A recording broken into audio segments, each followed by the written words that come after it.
Reset device. Restart. If a power cycle doesn't fix the issue, try performing a device restart. Press and hold the volume down and side buttons. Select Restart. Select Restart to confirm. The device will take a moment to restart. Factory reset. A factory reset will erase all information on the device and return it to factory default settings.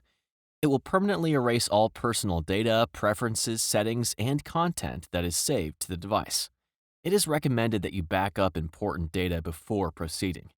The device must also be charged to at least 30% to perform a factory data reset. From the home screen, swipe down from the notification bar. Select the Settings icon. Scroll to and select General Management. Select Reset. Select Factory Data Reset. Scroll to and select Reset. Select Delete All. The phone will take a moment to reset. Alternate factory reset.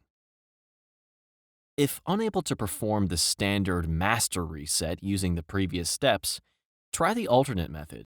With your device powered off, press and hold the side and volume up buttons until the device turns on. When the Android recovery screen appears, press the volume down button until Wipe Data Factory Reset is highlighted, and then press the side button to select. Press the volume down button to highlight Factory Data Reset, and then press the side button to begin the reset process. When the Android recovery screen displays again, ensure that Reboot System Now is highlighted, then press the side button to select.